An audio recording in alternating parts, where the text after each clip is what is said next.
Churrasqueiras. Então, hoje nós vamos ter a segunda parte de Papo com Eric com o Bruno Gouveia do Biquíni. Ele vai contar muitas histórias sobre ele, muitas histórias sobre a banda, muitas histórias muito legais. E olha, se você ainda não assistiu a primeira parte, já corre lá e já deixa o like lá. E se você está assistindo essa parte agora, já deixa o like aqui. Se você não é inscrito, já se inscreve logo e ativa o sininho. Então é isso, então vamos a mais um de Papo com Eric.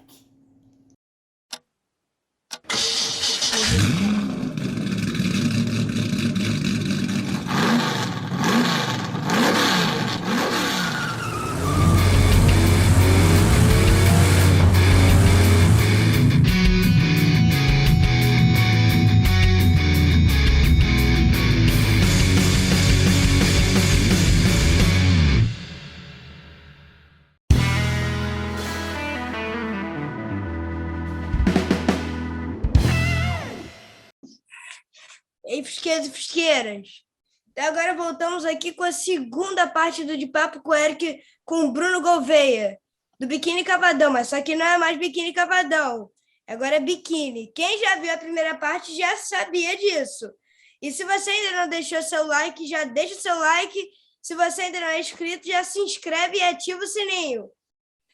Pô, Bruno, só queria agradecer aqui mais uma vez, muito obrigado. Bruno, o Renato Russo, a primeira banda que o Renato Russo gravou fora do Legião Urbana foi o Biquíni, com a música Múmias. Quais histórias você já teve com o Renato Russo? Olha, na verdade, a Legião veio para o Rio de Janeiro, a Plebe veio para o Rio de Janeiro e Capital foi para São Paulo. Então, eram três bandas importantes de Brasília, da cena de Brasília, e cada um tomou uma decisão de onde se fixar. No caso da Legião, nós acompanhamos bem a chegada deles, os primeiros shows que eles faziam, e fomos vendo a ascensão da Legião, né? E encontrávamos muito em programas de TV que eram feitos na época, tinha muitos programas de auditório, essas coisas. Então, era um lugar em que a gente fatalmente se encontrava, conversava, trocava uma ideia, essas coisas. Mas eu estava ouvindo o disco da Legião, o primeiro disco deles, e falava, nossa, cara, como ele canta legal. E eu tenho uma coisa assim, eu sempre simpatizo com pessoas que cantam bem, sabe, assim, gratuitamente, né? Não por menos eu canto. Eu falo, nossa, a voz daquela pessoa é legal, eu tenho interesse em conhecer mais sobre como é que chegou naquela técnica, como é que chegou naquela voz e tudo mais. E, bom, a gente pensou em ter uma participação especial no disco. Então, poxa, por que não ter a participação do Renato? E foi um convite, assim, com a cara mais lavada do mundo. E, surpreendentemente, ele topou. A gente nem achava que ele fosse topar, confesso a você. Mas ele topou, achou o máximo, e a gente curtiu muito. Então, foi bem legal. No dia da gravação, foi uma coisa muito rápida. E a verdade é que essa gravação ela faz parte do disco Cidades em Torrentes, não é a versão mais conhecida da música. O segundo arranjo que nós fizemos para ela acabou se tornando o mais conhecido, que é o que aparece no DVD de Fortaleza, que aparece no CD 80 e que aparece também nos outros registros ao vivo que nós já fizemos, né? Renato partiu em 96, numa situação em que a gente foi surpreendido com a morte, embora a gente soubesse que ele não estava bem de saúde, mas ainda assim foi uma morte que nos marcou muito. Por 5 anos nós ficamos sem tocar Múmias no show, era como se fosse um luto nosso, a gente não queria tocar. E somente quando a gente foi gravar o CD 80, em que a gente estava regravando músicas de todo mundo, a gente fez versões nossas para músicas do Engenheiro, do Paralamas, do Kid de Abelha, do Camisa de Vênus, do Uns e Outros, do Nenhum de Nós, e de repente fazer, por que não uma do Biquíni? Aí, de repente podia fazer com a versão com Múmias. E o resultado ficou realmente bem legal, então a gente curtiu fazer essa versão do Biquíni, e que se tornou talvez um dos grandes sucessos da gente no começo do século XXI. Bruno, divisões eletrotécnicas. Esse seria o nome do Biquíni Cavadão se o Herbert Viana, o ilustre guerreiro, não tivesse botado o nome Biquíni Cavadão. Salve, Herbert! Obrigado, Herbert! Cara, você é um excelente letrista, você é um excelente compositor, você é um excelente cantor. É para botar nome de banda, caraca! Pô, cara, você naquele foi depoimento no meu canal, você disse aonde o Herbert Viana deu o nome Biquíni Cavadão. Conta aí pra gente. Foi dentro de um Fusca, meu amigo. Foi dentro de um Fusca. O Herbert, embora ficasse falando de que a vida em duas rodas era tudo que ele sempre quis, na hora que ele teve dinheiro, ele comprou um Fusca e não uma moto. Então, foi dentro desse Fusquinha que ele deu uma carona pra gente e falou assim, e aí, já tá tudo certo, o nome é Biquíni, né? Na verdade, ele nem foi isso. Ele falou assim, ele já sugeriu dois nomes, né? Hipopótamos de kart e Biquíni Cavadão. Aí ele falou assim, como foi o hipopótamos? Eu falei assim, não, cara, a gente disse que ia ficar com aquele nome, mas a gente não ficou, não. Ah, então vai ficar com biquíni, né? A gente, não, não, não. Aí ele, pô, cara, ó, se vocês não fizerem nada, eu vou pegar esse nome e vou montar uma banda e vou tocar umas outras músicas aí com essa banda que eu vou montar e vai ser um barato. Aí, poxa, funcionou o truque e a gente caiu nessa. Mas a gente pensava assim, vai durar uma semana que nem os hipopótamos. E Biquíni está aí até hoje. A gente, aliás, a propósito só, a gente tirou o nome Cavadão, né? As pessoas andaram perguntando para a gente por que era Biquíni Cavadão e agora é só Biquíni. Na verdade, cara, a gente só tornou natural, a gente oficializou aquilo que já era trivial, sabe? Para você ter uma ideia, o disco Ilustre Guerreiro ao vivo, né? E o disco Ilustre Guerreiro mesmo, eles não têm Cavadão escrito na capa, só está escrito Biquíni. E ninguém reclamou. Ninguém falou, ué, cadê o Cavadão? Ninguém. Entendeu? Então a gente falou assim, tá vendo como é que, poxa, o nome da gente é mais Biquíni do que Biquíni Cavadão? Né? A gente só escreveu Biquíni e ninguém reparou nada. Então a gente resolveu fazer dessa forma. E não tem nada de numerologia, sabe, aquelas coisas, forças da natureza que vão agora, sem o Cavadão vai ser a favor. Não, a gente simplesmente achou que era muito natural de se escrever só Biquíni. Bruno, você já teve algum Fusca, algum Hercules? Hercules são Kombi, TL, SP2, Fusca. Esse é o Hercules. Você já teve? Eu nunca tive um carro da Volkswagen. Aliás, eu tenho poucos carros. Os carros que eu tenho, eles duram, não é que eles duram, eu perduro com eles por muito tempo. Entendeu? Eu não sou de trocar de carro, mesmo num intervalo que seria normal e natural, entendeu? Eu não troco carro. Por exemplo, eu posso contar para você quantos carros eu tive. Eu tive um carro Fiat 147, foi o primeiro carro que eu tive, e fiquei com ele por uns 8 anos, uma coisa assim, por aí, uns 8 anos. Aí, depois disso, eu tive um Lada Niva, que era um carro russo, que era tipo um jipinho, assim, né? Mas que dava muito trabalho, e ainda assim eu passei 10 anos com o carro. 10 anos com aquele carro que não tinha direção hidráulica, que não tinha ar-condicionado, que não tinha vidro elétrico, que não tinha trava. Assim, o carro era um carro que eu tinha na década de 90, mas ele era tipicamente um carro da década de 60, entendeu? Todo mundo falou, por que você tem esse carro, cara? Era mais fácil eu ter um Fusca, que seria da mesma década de 60 e no entanto, bem mais pau para toda a obra. Aí, depois disso, eu tive um Fiat... qual era o nome do Fiat? Era tipo um Fiat... não era Panorama, não. Eu sei que era um Fiat... Oi? Spazo. Não era o Spazo. O Spazo era o 1147, na verdade. Não era um Elba, mas era um desses Fiat com um bagageiro maior atrás. Assim. Aí eu fiquei durante um tempo com esse carro também, que foi mais ou menos uns 5 anos. Esse foi o carro que eu fiquei menos tempo. E aí depois eu tenho hoje, desde 2008, ou seja, quase 15 anos, eu tenho um Honda Fit. Estou agora começando a pensar, talvez eu troque de carro, tal.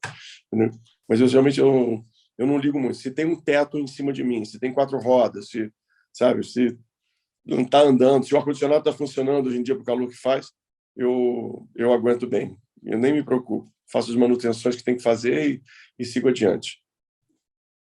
Bruno, você quer um conselho, uma dica? Compra o Fusca. Você tem um espírito fusqueiro. Você é gente boa, você ajuda as pessoas, você é amigável, você é legal, você tem espírito fusqueiro. Então, compra um Fusca. Olha, eu tenho certeza que meu grupo lá de carros antigos, a Volks, vai te aceitar. Porque você tem Tá bom. espírito fusqueiro. Então, o Undercut agradece.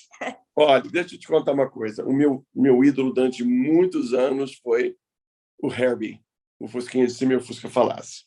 Assim, durante muitos anos eu sonhei em ter um carrinho branco, botar o número 53 nele, entendeu? Quando eu fiz 53 anos, eu comemorei com muita gente mandando fotos do Herbie, do Se Meu Fusca Falasse. Então, assim, eu sei disso. Eu vivi a experiência maravilhosa que é você sentado no bagageiro atrás do banco de trás tem aquele bagageirinho ali. Eu já fui pequeno o suficiente para caber naquele bagageiro, entendeu? E ficava curtindo assim horrores daquilo. Falei, que legal ficar aqui e tal. Então, assim, eu tenho uma simpatia enorme pelo Fusca e acho maravilhoso, mas vou considerar realmente suas palavras em relação a ter um Fusquinha, tá bom? É que a família agora aumentou, então a gente agora nós somos 4 e tem que caber nesse momento, enquanto as crianças estão muito, o Leonardo está pequenininho, a Isabela tem que sentar atrás e a Letícia também não tem idade para sentar na frente.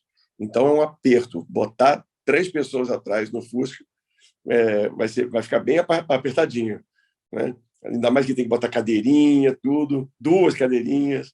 Mas vamos lá, vou considerar. Daqui a alguns anos eu posso repensar essa ideia aqui.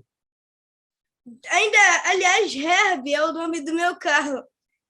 Eu sabia disso. Você pratica algum esporte, Bruno? Olha, há muito tempo que eu não pratico esporte. O meu esporte é um esporte aeróbico, de subir ao palco e fazer shows. Aquilo dali é a minha atividade física hoje em dia. Mas eu não tenho tido tempo mesmo. O tempo que eu tenho que ter, assim, sobrando, está sendo dedicado completamente às crianças. Mas eu gosto muito de nadar. Assim, o esporte que eu mais me integro, tudo mais, limpa a minha cabeça. Eu cair numa piscina, fazer natação e nadar em todos os estilos que forem necessários, fazer o que o professor está mandando. Eu saio de lá sempre revigorado. Então, é uma coisa que eu acho que daqui a algum tempo, com o Leonardo crescendo e tudo mais, a gente consegue botar isso em ordem. Bruno, você também é paiterofilista. Você sempre vai buscar sua filha na escola, Letícia, sempre vai às reuniões, sempre vai às festas. Isso é muito legal. Então, você também é um paiterofilista. E eu também faço o baby fitness, que é segurar 10 quilos de criança para tudo quanto é lado, entendeu? Carrega para cá, carrega para lá, etc. Então, o braço esquerdo, que é onde eu carrego, já está até mais musculoso do que o braço direito. Foi até bom, porque eu tinha quebrado o braço, faltando 6 meses para o nascimento do Leonardo. Eu tive um tombo, quebrei meu braço, aí fiquei com ele na tipóia. E, nada melhor do que baby fitness, né? Segura o bebê daqui, segura o bebê dali, carrega para cá, carrega para lá, né? E então, para deixar que o paiterofilismo é ótimo, adorei essa expressão. Bruno, você tem algum hobby?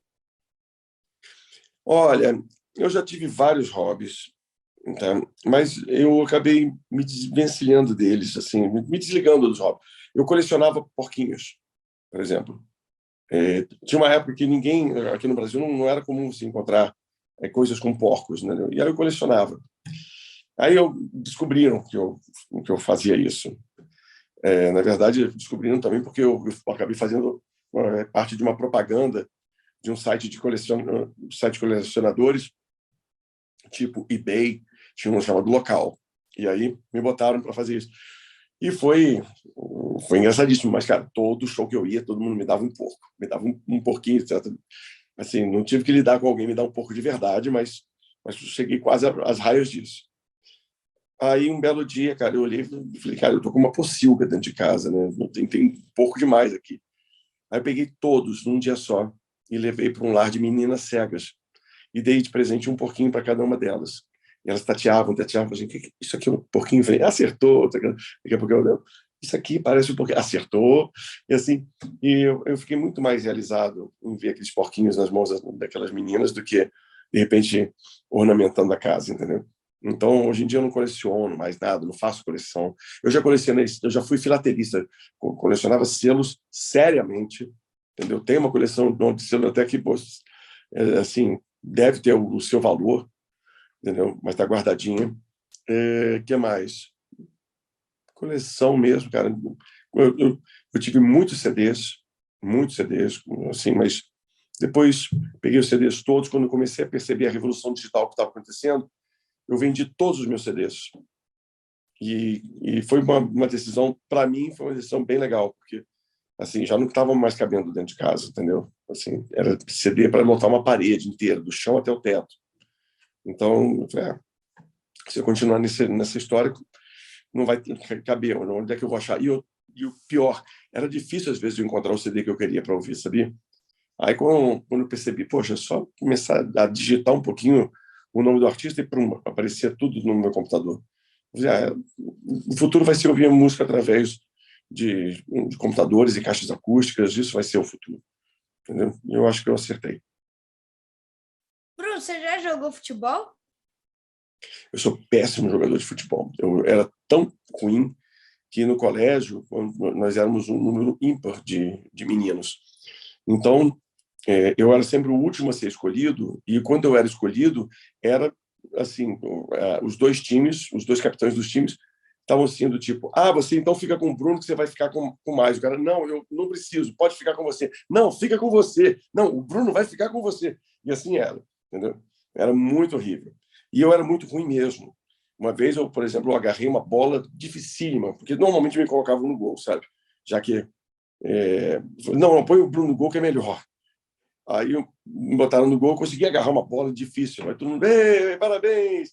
Aí eu fiquei todo feliz, o pessoal falou, tiro de meta. Eu falei, tá bom. Peguei a bola, fiquei segurando a bola com a minha mão e dei uns passos para trás para poder dar um chute, né? Só que com a bola na minha mão. Eu entrei dentro do gol, o juiz, pum, gol, você cruzou a linha, bom, gol. Aí o time inteiro falou, você não existe, seu louco, não quer tal. Entendeu? Uma outra vez também eu fui dar um tiro de meta, acertei a nuca do Beck, a bola entrou, foi gol, entendeu? Gol contra do Becker, a culpa não é minha, mas bom. Então, assim, sempre foi péssimo, péssimo, péssimo, entendeu? Assim, as pessoas realmente falam, não, fica. Aí, durante um tempo, eu ainda consegui jogar futebol num exercício incrível que chama-se corra durante 45 minutos sem tocar na bola. Eu não conseguia tocar na bola, entendeu?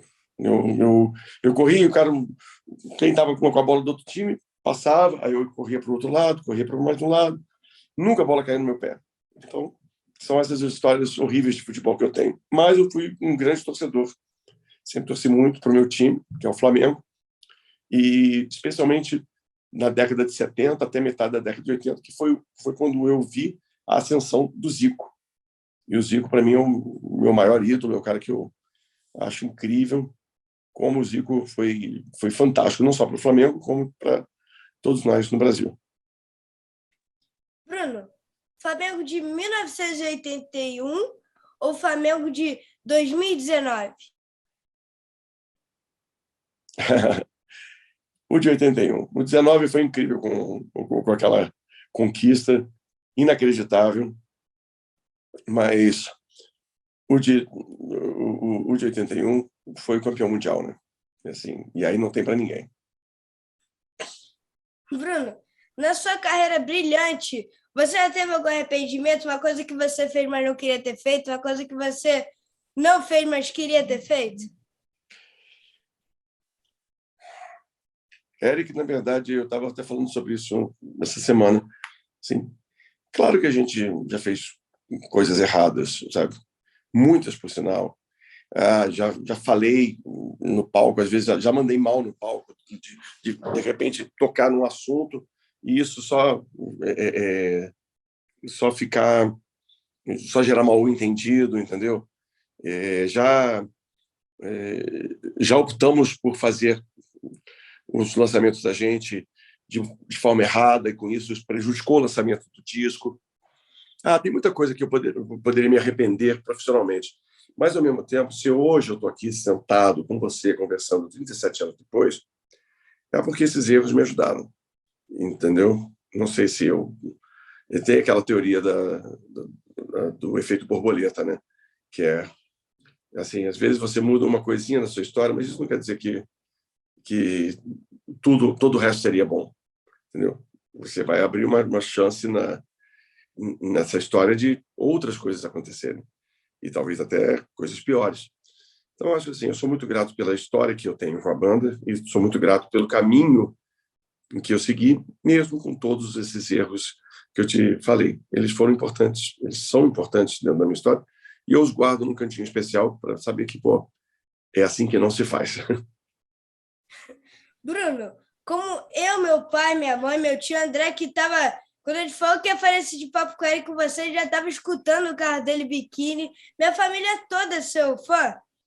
A gente sente falta de duas coisas. Uma gravação de uma música com Cazuza e outra acústico MTV. Por que não ocorreram essas duas coisas? Cara, o Cazuza, é, quando eu conheci o Cazuza, foi num momento muito... Eu conheci o Cazuza em dois momentos, na verdade. Um, ele ainda na época, assim, saído do Barão, né, começando a carreira dele solo, e ele... Eu nunca vi um show do Barão com o Cazuza, para você ter uma ideia. Tá? O Cazuza saiu em 85, que era o ano que a gente estava começando. E o Cazuza, eu fui apresentado a ele uma vez num show do Biquíni, mas ele estava completamente alucinado. Estava assim, muito, muito alto, muito bêbado e tal. E eu só agradeci, pô, que legal, conheci o Cazuza, etc. Tal. Depois disso, eu já vim a conhecê-lo já com AIDS, se tratando e tudo, sabe, mais manso, falando assim, oh, tudo bem, isso aqui, tal, tal, tal. E depois ele gravando o disco Burguesia, que seria o último disco de estúdio dele. Nessa época, até os músicos do Cazuza falavam assim, pô, o Cazuza tá com pressa de gravar muita coisa, ele quer registrar o máximo de coisas possível, etc. E aí, pô, vocês estão aqui num estúdio ao lado, por que vocês não apresentam uma música para ele? Eu confesso que eu fiquei um pouco intimidado, sabe? Eu pensava, poxa,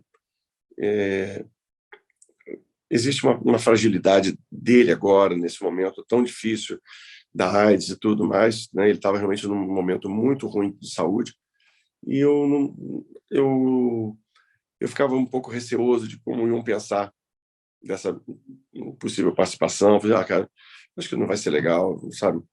Então a gente deu o tempo dele, deu espaço para ele. E, infelizmente, passado alguns meses, o Cazuza veio a falecer. Quanto ao Acústico MTV, nós, em 2002, era para em 2002 nós termos gravado um acústico com a MTV, mas como parte de um contrato que nós tínhamos feito. Nós gravamos o disco 80 e, logo em seguida, a gente estaria fazendo esse disco acústico MTV. Isso foi o que foi combinado com a Universal, que lançou o disco 80, e estava no contrato delas que nós faríamos isso no formato acústico, e a Universal estava fazendo muitos discos acústicos nessa época. Ela fez o da Cássia Eller, ela fez o da Rita Lee, ela fez o do Kid de Abelha, fez do Engenheiros.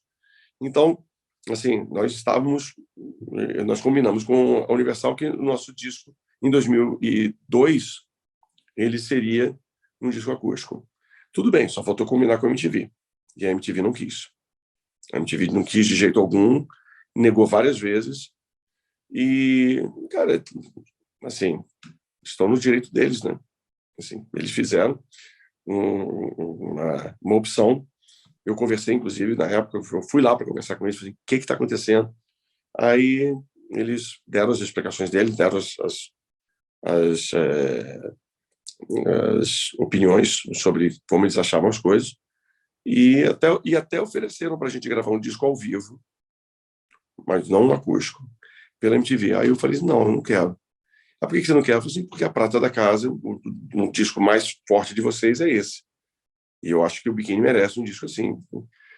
Ah, não, mas não está nos nossos planos. Eu falei, ah, tá bom, ok, vida que segue, a gente segue o nosso caminho. E foi assim, entendeu?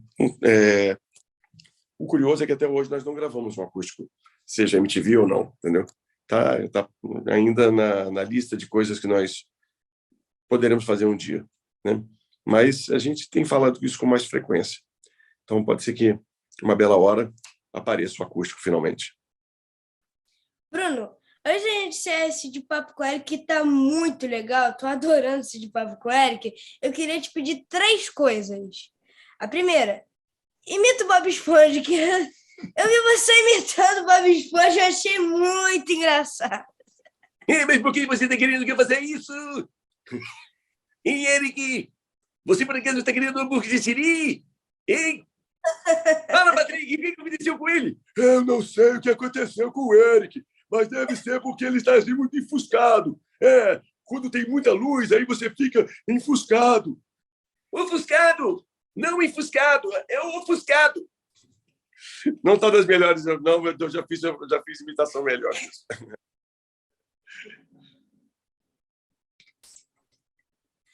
Bom, Bruno, a segunda coisa que eu queria te pedir, grava, quando meu Fusca estiver pronto, grava no meu Fusca, igual você gravou com o cara de uma Brasília, a gente leva até o aeroporto, beleza? Vamos fazer? Você me leva de Fusca para o aeroporto, então, uma vez? Desde que não seja você dirigindo, tudo bem. Assim, a terceira coisa que eu queria te pedir, é impossível esquecer o que eu vivi. Esse é o nome da sua biografia. E eu tenho aqui várias biografias. A biografia do Ozzy Osbourne, do Cazuza, várias biografias. Mas eu quero ler a sua. Primeira biografia que eu vou ler inteira na minha vida vai ser a sua. Depois eu leio as outras. Eu estou pedindo aqui para meus pais comprarem aqui no site do Biquíni e eu queria com dedicatória. Eu vou pedir para minha mãe levar para a escola para você fazer a dedicatória, valeu? Valeu, cara, obrigado. Mas assim, pode deixar que a gente providencia aí o autógrafo e tudo para você, tá bom? Será um prazer. Beleza. Pô, cara, muito obrigado novamente. Esse de papo com o Eric é um dos meus quadros favoritos, mesmo sendo no canal de Fusca, é um dos meus quadros favoritos. Muito obrigado mesmo, cara. Valeu, eu que agradeço, Eric. Parabéns aí pela sua iniciativa. Você está muito desenvolto e isso aqui é muito legal. É por isso que as pessoas curtem tanto. Tenho certeza que você vai ter ainda outros seguidores chegando e crescendo cada vez mais com o seu canal. Tá? Uma boa sorte para você, sucesso e a gente se encontra, tá bom? Se Deus quiser. Valeu. Então a gente vai finalizar esse de papo com o Eric por aqui. Espero que vocês tenham gostado. Obrigado por assistir o canal. Então até a próxima semana. Tchau!